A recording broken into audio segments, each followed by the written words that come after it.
आइए दोस्तों, सबसे पहले आप सभी को आपका अपना चैनल टीचर पे हार्दिक स्वागत है। दोस्तों, आज हम लोग बात करेंगे कर्ण, आधार, लंब निकालने के बारे में। यानी कि कर्ण आप कैसे निकाल सकते हैं। यानी किसी भी त्रिभुज का आप कर्ण हो या आधार हो या लंब हो, कैसे आप निकाल सकते हैं, किस नियम के अंतर्गत निकाल सकते हैं। तो आज दोस्तों बिल्कुल मैं आज आप लोगों को कर्ण, आधार और लंब निकालने के लिए बिल्कुल आपको जीरो लेवल से सिखाऊंगा। तो दोस्तों, मैं जानता हूं कि ये वीडियो जो होगी थोड़ी लंबी होगी, लेकिन यह बहुत ही इम्पोर्टेंट होगा। दोस्तों, अगर यह आप एक वीडियो आप देख लेते हैं तो आपको दूसरा कोई भी वीडियो देखने की जरूरत नहीं पड़ेगी। कर्ण, आधार और लंब निकालने के लिए आपको किसी भी दूसरे वीडियो देखने की जरूरत नहीं पड़ेगी।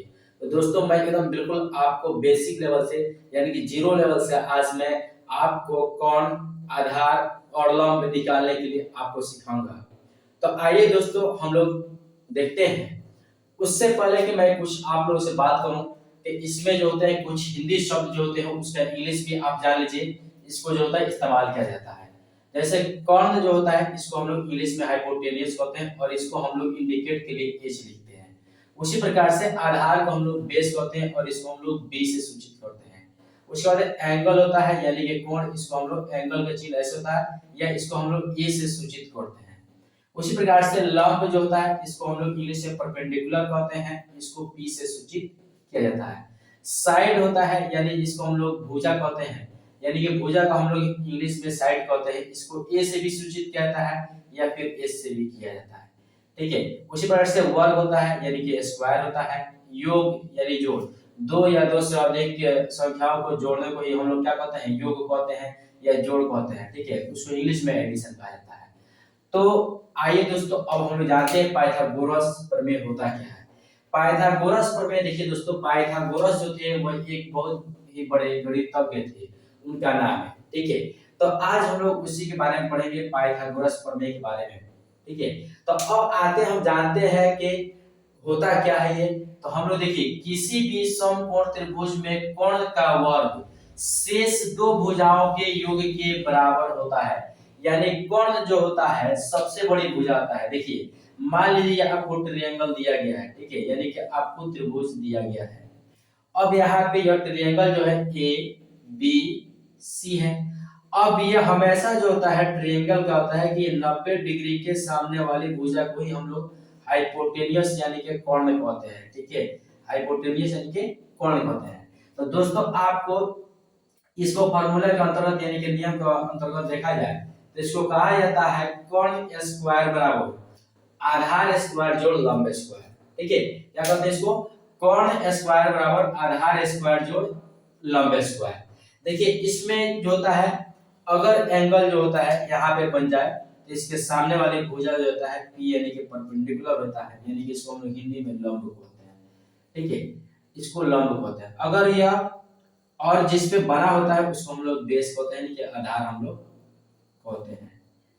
ठीक है, तो अब देखिए दोस्तों, हम लोग बात करेंगे, आपको समझ में आ गया होगा। देखिए, और भी चित्र लेकर आप देख सकते हैं। जैसे कोई भी चित्र ले लीजिए, आपको ऐसे भी दे दिया जाए तो इसमें सबसे बड़ी भुजा 90 डिग्री के को सामने वाले कोण को हम लोग हाइपोटेनियस कहते हैं, ये या इसको हम लोग कोण कहते हैं। ठीक है, ये फिक्स है, ये हमेशा 90 डिग्री के सामने वाले कोण को हम लोग क्या कहते हैं, कोण कहते हैं। ठीक है, तो यहाँ पे देखिए, इसमें आप ए बी सी आप मानना चाहते हैं तो इसको भी आप लंब मान सकते हैं और इसको आधार मान सकते हैं। ये दोनों में से किसी को भी आप यानी कि चित्र के अनुसार आप देखिएगा तो इसमें से आपको ये जो है 90 डिग्री के सामने वाला एक तो फिक्स है कि यह हाइपोटेनियस हो गया, यानी कि कोण ही होगा। ठीक है, अब यहाँ पे आपका मर्जी, आप चाहते हैं किसी को भी तो आप चाहेंगे तो इसको भी आप मान सकते हैं, इसको चाहिए तो लंब मान लीजिए, या फिर इसको चाहिए तो आधार मान लीजिए, या फिर आप चाहते हैं तो इसको आधार क्या बोलते हैं, लंब मान सकते हैं और इसको आधार मान सकते हैं। तो दोस्तों, किसी भी परिस्थिति में जो होगा वो दोनों सेम आएगा। और कोण जो होता है इन दोनों भुजाओं के योग के बराबर होता है, इसलिए लिखा गया कि किसी भी समकोण त्रिभुज में कोण का वर्ग शेष, शेष से होता है बचा हुआ, शेष दो भुजाओं के योग के बराबर होता है। योग का मतलब होता है जोड़, यानी कि एडिशन होता है। आई होप कि दोस्तों आपको कोण समझ में आ गया होगा। तो देखिए समकोण, अब इसमें आता है समकोण। समकोण किसको कहते हैं? तो समकोण त्रिभुज, देखिए समकोण त्रिभुज ऐसा त्रिभुज जिसका एक कोण 90 डिग्री का होता है। देखिए इसमें कोई भी होगा, एक 90 डिग्री का कोण होगा, ठीक है, तभी जाकर पाइथागोरस प्रमेय का लागू होता है दोस्तों। ठीक है, तो कोई भी एक कोण क्या होना चाहिए? 90 डिग्री के बराबर होना चाहिए। तो ऐसा त्रिभुज जिसका एक कोण समकोण होता है उससे हम समकोण त्रिभुज कहते हैं। यानी कि दोस्तों अगर कोई भी अगर त्रिभुज हो, अगर उसका एक कोण समकोण, समकोण का मतलब होता है 90 डिग्री, कितना का? 90 डिग्री के अगर बराबर होता है तो वह समकोण होता है। यानी समकोण त्रिभुज वह होता है जिस त्रिभुज की एक कोण 90 डिग्री बराबर होती है उसे हम लोग समकोण त्रिभुज कहते हैं। देखिए उसके बाद में होता है दोस्तों कोण। कोण क्या होता है? तो 90 डिग्री के कोण के सामने वाली भुजा को कोण कहते हैं। जैसा कि यहाँ पे दोस्तों दिखा दिया गया है, जब भी होगा तो समकोण के सामने वाली भुजा, यानी 90 डिग्री के सामने वाली की भुजा ही ये फिक्स है कि यही हाइपोटेन्यूस यानी कि कोण होगा। ठीक है, उसके बाद में आता है कोण जो होती है सबसे लंबी भुजा होती है। कोण क्या होता है? त्रिभुज का, समकोण त्रिभुज का सबसे लंबी जो भुजा होती है वो कौन होता है? तो दोस्तों वह होता है कोण होता है। ठीक है, अब आता है स्क्वायर यानी कि वर्ग। ठीक है, वर्ग का मतलब क्या? यहाँ पे जो है जैसे पूछ रहे 3 का वर्ग क्या होता है? तो 3 का वर्ग का मतलब होता है उसका पावर यानी कि घात 2 होना चाहिए। 3 गुना 3 या 3 3 9 हो जाएगा।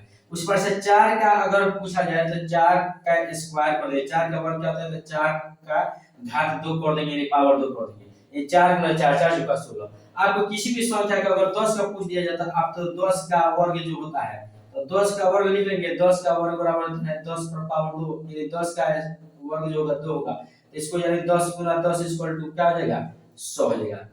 तो आई होप के दोस्तों आपको ये समझ में आ गया होगा कि लंब कौन होता है, आधार कौन होता है और कोण कौन होता है।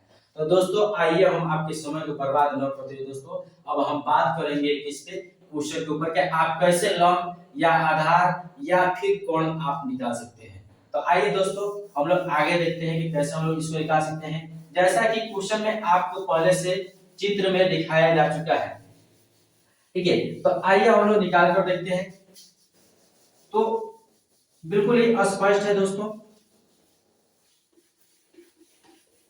हम मान लीजिए हमारे पास पहला जो चित्र दिया हुआ है उसके अनुसार हम देखते हैं कि कौन होता है। तो देखिए यहाँ पे क्या दिया हुआ है, तो पहला जो दिया हुआ है यहाँ पे देखिए इसको हम लंब मान सकते हैं। इसको क्या कर देंगे? लंब। इसको मान लीजिए ए, इसको बी और इसको सी। एसी जो है सबसे बड़ी भुजा है और यह कोण है। तो कोण हमको मालूम नहीं है, तो अभी हम लोगों ने पाइथागोरस प्रमेय से क्या देखा था कि कोण स्क्वायर बराबर होता है, कोण स्क्वायर बराबर होता है लंब स्क्वायर, लंब स्क्वायर जोड़ आधार स्क्वायर। ठीक है, यानी कि कोण का स्क्वायर बराबर होता है लंब का स्क्वायर जोड़ आधार का स्क्वायर। ठीक है, तो देखिए कोण नहीं मालूम है तो हम लोग लिख लेंगे कोण का स्क्वायर बराबर लंब यानी कि 3 का स्क्वायर अब प्लस 4 का स्क्वायर। ये देखिए कोण स्क्वायर बराबर हो जाएगा 3 के 9 प्लस 4 चौका 16। अब यहाँ देखिए कोण स्क्वायर बराबर हो जाएगा 9 चौक 15 और 1 1 2। अब आप जानते हैं कि जैसे इधर से हम लोग वर्ग यानी कि स्क्वायर हटाते हैं तो इधर क्या होता है? रूट लग जाता है। ठीक है, तो कोण बराबर हो जाएगा, कोण बराबर हो जाएगा और रूट अंडर 25 का। अब जैसे ही इसका वर्ग टूट रहा हो तो हम इसका वर्ग तोड़ देंगे। ठीक है, तो कोण बराबर क्या हो गया? देखिए 5 25 यानी 5 का जो वर्ग होता है। तो देखिए दोस्तों यह जो हो जाएगा यह कोण जो आपका 5 निकल करके आ गया। आई होप कि दोस्तों आपके समझ में आ गया होगा कि आप कोण कितने आसानी तरीके से निकाल सकते हैं। अब मान लीजिए आपको जो है फार्मूला यही रहेगा। ठीक है, अगर मान लीजिए हम दूसरा क्वेश्चन लेते हैं तो देखिए इसमें कोण में दे दिया गया, क्या दे दिया गया है? कोण दे दिया गया है और आधार दे दिया गया है। हम इसको हम P मान लेते हैं, परपेंडिकुलर मान लेते हैं, इसका नाम ए बी सी देते हैं। तो AC जो हो गया हमारा ये कोण हो गया यानी कि हाइपोटेन्यूस हो गया, BC जो हो गया हमारा आधार हो गया और परपेंडिकुलर यानी कि लंब हमको मालूम नहीं है तो हमको लंब निकालना है। तो तो दोस्तों देखिए फॉर्मूला तो सेम वही रहेगा, ठीक है, फॉर्मूला में कोई बदलाव नहीं होगा। तो यहाँ पे हम कैसे बनाएंगे, तो यहाँ पे आसानी से आप देखिए कैसे बना देते हैं हम। तो कर्ण स्क्वायर बराबर ये 13 का स्क्वायर, देखिए कर्ण कितना है, यहाँ पे आपको 13 दिया हुआ है, तो 13 का स्क्वायर कर्ण होगी। यहाँ पे देखिए लंब का हमें नहीं मालूम है, तो हम लंब स्क्वायर ही लिख लेंगे, ठीक है, लंब स्क्वायर ही लिख लेंगे। अब प्लस आधार का स्क्वायर 12 दिया हुआ है, यानी 12 का स्क्वायर।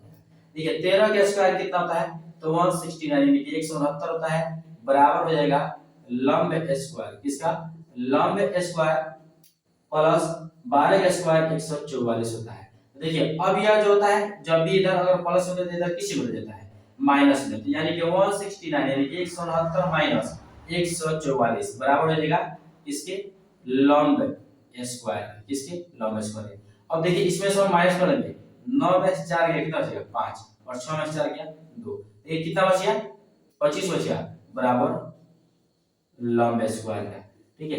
अब देखिए अभी मैंने क्या होता है कि जब भी इधर से हम लोग स्क्वायर यानी कि वर्ग हटाते हैं तो इस साइड में रूट लग जाता है।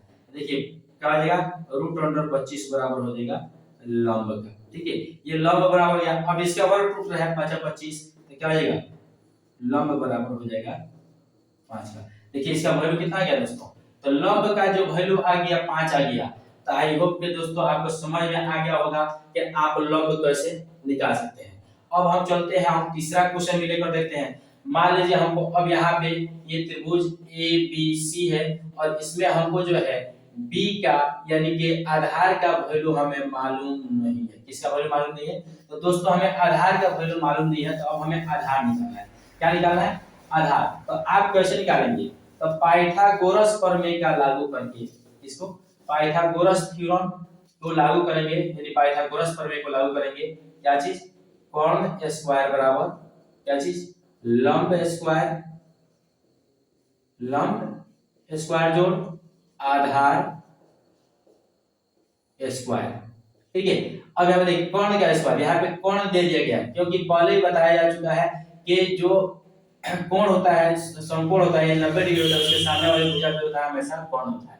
तो देखिए कर्ण स्क्वायर ये 10 का स्क्वायर हो जाएगा, बराबर लंब स्क्वायर, यानी लंब आपको दे दिया है, परपेंडिकुलर दे दिया है, बेस आपको निकालना है। तो अब यहाँ पे हमने लंब निकाल लेंगे, तो लंब कितना है 8 का स्क्वायर हो जाएगा, अब प्लस आधार का स्क्वायर यानी कि आधार का स्क्वायर यानी b का स्क्वायर, ठीक है। तो 10 का स्क्वायर कितना होता है, वर्ग कितना होता है, तो 100 होता है, बराबर 8 का वर्ग कितना होता है 64, अब प्लस आधार स्क्वायर का आधार स्क्वायर यानी कि b का स्क्वायर हो जाएगा बेस हो जाएगा, ठीक ना, आधार स्क्वायर। तो अब देखिए ये प्लस में तो इधर आएगा तो किससे बदल जाएगा, तो माइनस में बदल जाता है, ठीक है। 100 माइनस 64 बराबर हो जाएगा आधार का स्क्वायर, किसका स्क्वायर, आधार का स्क्वायर। अब देखिए 100 में से 64 करेंगे तो कितना हो जाएगा दोस्तों, तो देखिएगा अब ये 10 में से 4 गया 6 हो गया, और ये हो गया 9, 9 में से 3 गया 6 गया 3 हो जाएगा, ठीक है, बराबर हो जाएगा आधार स्क्वायर। अब क्या हो जाएगा, इधर से जब वर्ग हटेगा इधर क्या हो जाएगा, आपको रूट आ जाएगा 36, रूट अंडर 36 बराबर हो जाएगा आधार का, ठीक है। अब यहाँ आधार बराबर होता है, ये देखिए 6 36 यानी 6 का वर्ग टूट जाता है, बराबर हो जाएगा आधार का, यानी कि अब का आधार का वैल्यू भी निकल गया 6 हो गया। तो आई होप कि दोस्तों आपको समझ में आ गया होगा कि कैसे आप कोण आधार लंब आप निकाल सकते हैं। तो पाइथागोरस थ्योरम के अंतर्गत आप किसी भी समकोण त्रिभुज में अगर आपको लंब आधार और कोण निकालना हो तो आप पाइथागोरस प्रमेय लागू करके आप बिल्कुल ये आसान तरीके से आप किसी ये समकोण त्रिभुज का आप लंब आधार और वर्ग कोण निकाल सकते हैं। आई होप कि दोस्तों आपको ये वीडियो अच्छा लगा होगा। दोस्तों आप चैनल पे अगर नए हो तो चैनल को सब्सक्राइब करना ना भूलें, और अपने दोस्तों के पास शेयर करना भी ना भूलें।